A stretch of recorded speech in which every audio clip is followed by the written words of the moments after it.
Coucou. Alors, deuxième jour. La nuit fut un petit peu compliquée, mais bon, je dormirai mieux ce soir, je pense. Donc, je fais un petit tour du propriétaire. Voilà, ma chambre. C'est plutôt grand luxe. 2 places pour moi toute seule. Puis j'ai un petit coloc cette nuit.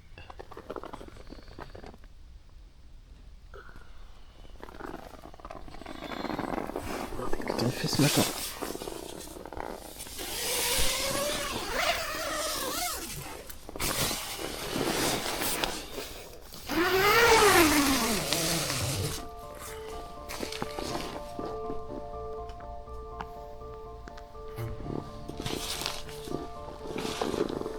Bon, super, mon vélo est toujours là.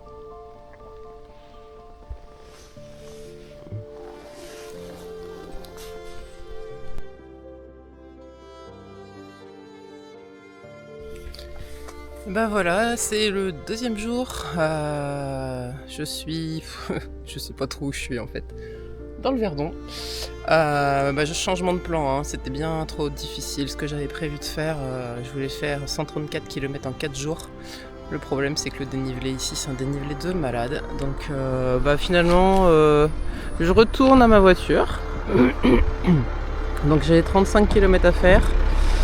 J'espère un peu moins de dénivelé. Et puis je récupère ma voiture et puis je reviens au camping où j'ai dormi hier soir. Qui était bien sympa, et en fait au lieu de faire du vélo je vais faire du canoë parce que je pense que venir au Verdon et pas faire de canoë c'est dommage, donc voilà, je vais remplacer mes journées vélo par du canoë. Voilà, allez, c'est parti pour cette deuxième journée. Bien qu'il y a un incendie là-bas. J'ai laissé ma tente, mon duvet, mon matos. J'espère que le camping va pas prendre feu.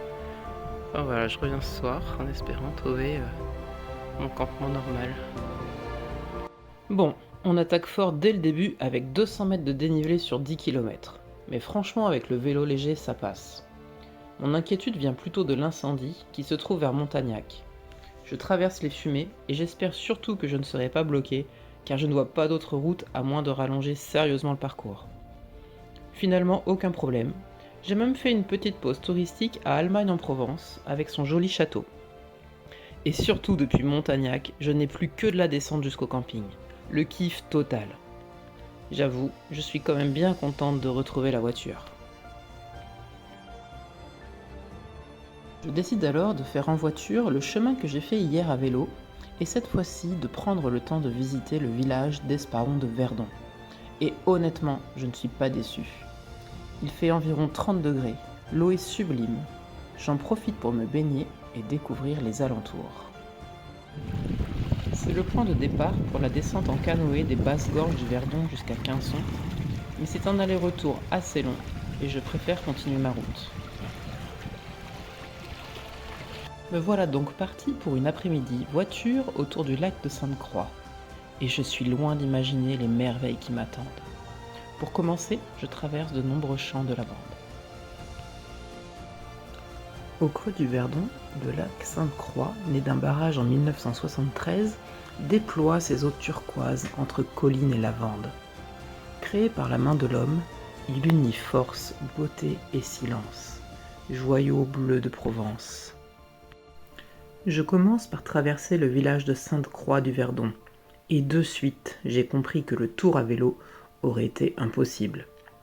Puis un stop à Moustier-Sainte-Marie, le plus beau village de France selon moi, et d'autres endroits incroyables m'attendent, comme Bauduène ou le pont de Sainte-Croix.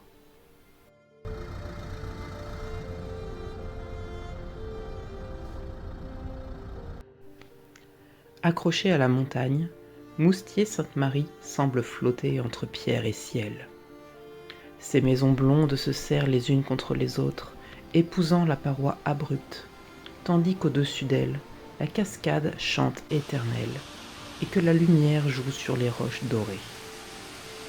Le village paraît suspendu dans le temps, gardien d'un équilibre fragile entre la terre et le vent. Ici, la vie s'anime sur les terrasses des bars, accrochées au vide.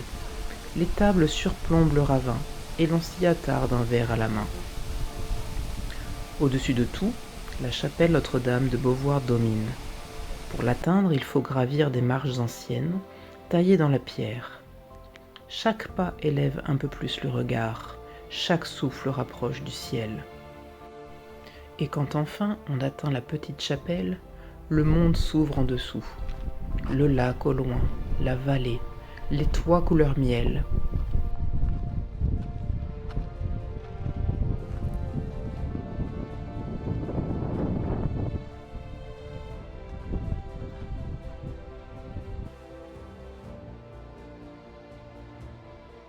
Puis, on redescend vers les ruelles étroites qui s'ouvrent sur des boutiques où flottent les parfums du sud.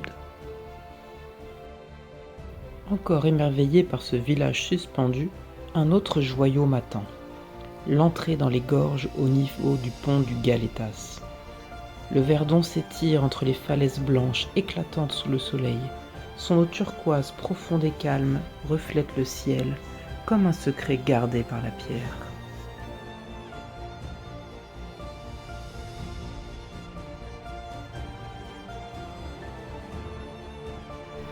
Je continue mon périple et nouvelle surprise au détour d'un virage. Une vue splendide sur le village de Bauduin. Et j'ai même droit à un spectacle des Canadaires.